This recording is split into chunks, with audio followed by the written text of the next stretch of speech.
If you've ever spoke to a broker or gone to the bank and been told your borrowing capacity is lower than you expected, you're not alone. I've made videos in the past about different strategies you can use to improve your borrowing capacity. I'll link those down below. But in this video, I want to go over something a little different.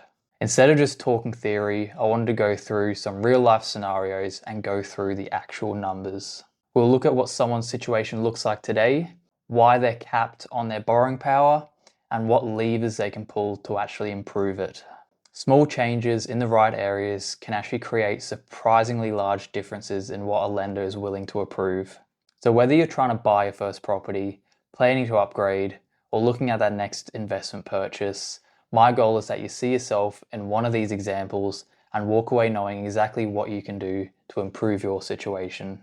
So let's get into the numbers. The first scenario we're going to go through here is we'll look at a couple, let's say 30 years old, and they're looking to buy their first home using a 5% deposit scheme. They've got a combined income of about 160,000, which is pretty reasonable for a dual income household in Australia, and they've got one dependent. So being 30 years old and being on decent incomes, over a period of time, they've actually been able to save 150,000 in savings, which is quite a healthy deposit. They've also got a $10,000 credit card. We're assuming a $20,000 car loan each, which is quite common. And then we've got a HECS debt of about $20,000 each as well.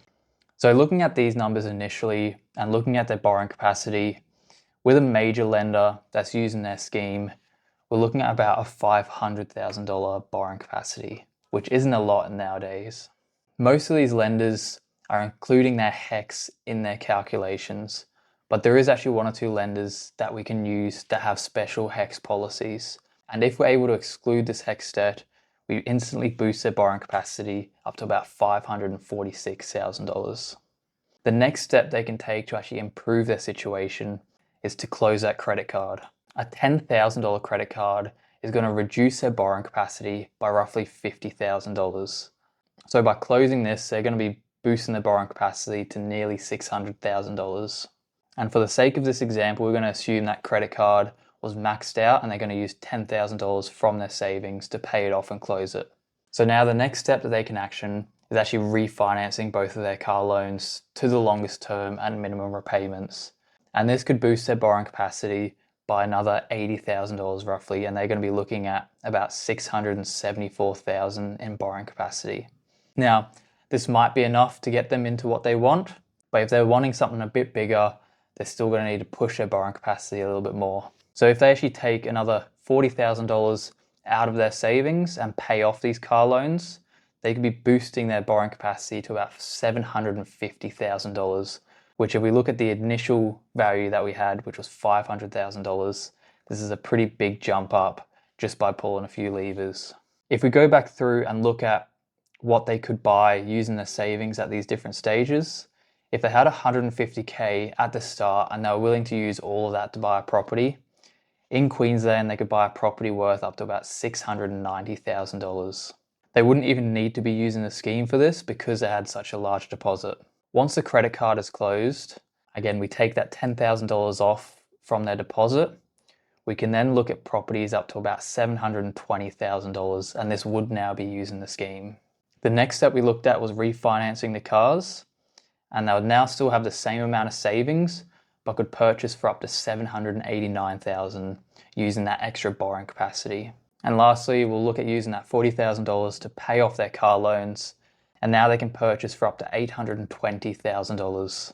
So yes, they're going to have a little bit less of a deposit to put towards it, but that's not the biggest concern because they're using a 5% deposit scheme. And the amount that they're using to pay down these loans unlocks an even greater amount of borrowing capacity to sort of offset it.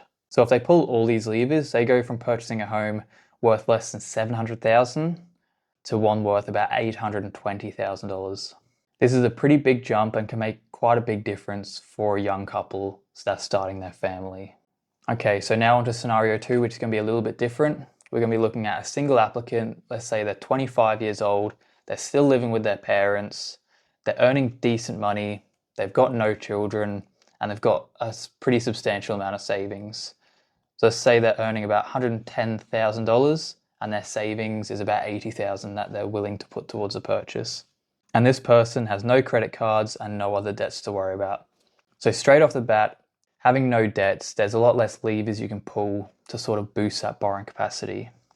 So if they're looking to buy a home, let's say they're looking to use a 5% deposit scheme, they would have a borrowing capacity of just over $580,000 and could afford to purchase for about $650,000 using the entire amount of savings that they have. And like I mentioned, if they're looking to use a scheme, they don't really have many options to actually boost their borrowing capacity because there's no debts that we can play with and not really any levers we can pull there. So the only option they really have is to increase their pay or get a second job to increase their total income. If they were able to increase their income by about $20,000, taking it up to $130K per year, they would increase their borrowing capacity to about $727,000 and be able to purchase a home for just over $780,000. This $20,000 increase in income results in a purchase price increase of nearly $130,000. If they wanted to further increase their borrowing capacity, or maybe they're unable to increase the amount of income they're earning but want to boost their borrowing capacity another way, what they could do is they could stay living with their parents and potentially buy an investment property. Assuming they're paying a minimal amount of board, they could potentially borrow up to $938,000 by using their parents as a guarantor, with a total purchase price of $974,000. So straight away, this is a massive jump without even boosting their income at all, purely just by buying an investment property instead of buying a home to live in. And if we look at that increased income, they could borrow approximately $1.18 million for a $1.2 million investment property purchase. Now, these numbers are reliant on them being able to use a guarantor to improve their situation because they don't have a huge deposit. But if they didn't have access to a guarantor, they could still buy an investment property by using LMI. If they were to pay lender's mortgage insurance, they would now be restricted more by the amount of deposit they had rather than their borrowing capacity. So they could potentially achieve a purchase of up to approximately $860,000 and you'd be paying about $40,000 in LMI. Now we'll jump onto the third scenario we're going to look at, and this one's going to be a little bit different again. This is going to be a couple, let's say they're 40 years old, they've started a small family, they've got a few properties already, and let's go through what sort of levers they can pull to improve their situation.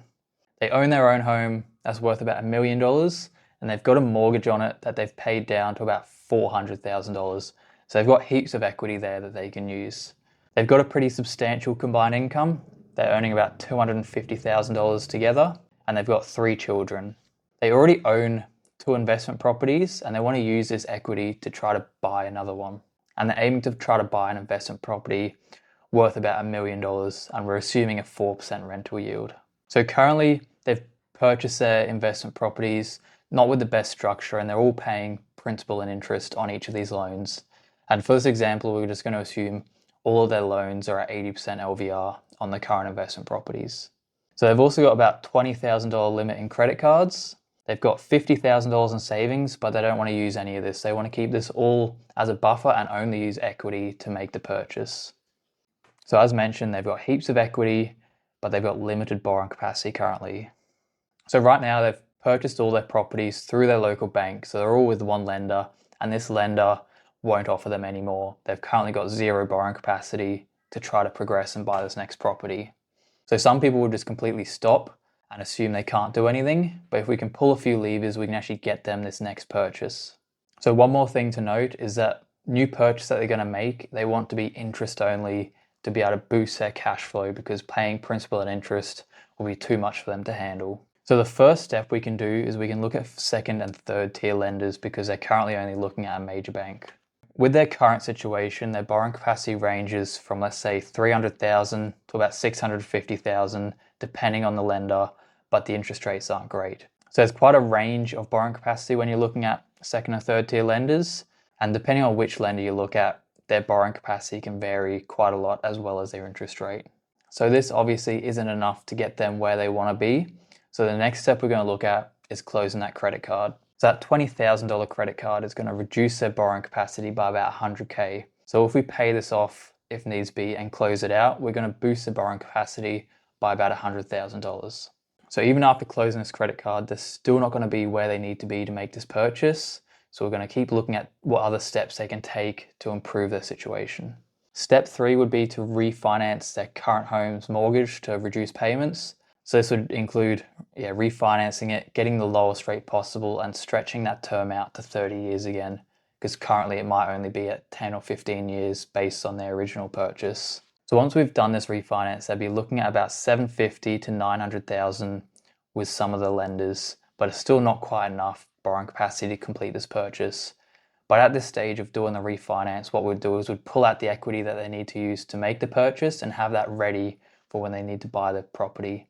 So the next step we'd look at is refinancing their existing investment loans to interest only. The reason we'd be doing this, one, is to boost cash flow, and two, because some lenders will actually look at what the current repayments are, regardless of its principal and interest or interest only. So once all these refinances have taken place, the credit card's been closed and all that, now they'd have a borrowing capacity of about $1 to $1.1 million. So if you use that equity that we've already pulled out, they could now potentially buy that next property for about $1 million and go from owning 3 properties to 4. So this last scenario you just went through is probably the most drastic out of the lot. They literally went from 0 borrowing capacity at day 1 to then having $1 million borrowing capacity just by pulling a few levers. Now, it was the most involved. It did involve refinancing and restructuring their whole portfolio, but sometimes that's what it takes to actually get to that next purchase. Hopefully this has provided some insight and you're able to relate to one of these scenarios to know what levers you can pull to improve your situation. If you'd like to book a chat with me, you can do so down below and we can go through your scenario and see what we can do to improve it. And if you found this video helpful, please subscribe and like and leave a comment on what topic you'd like to see next.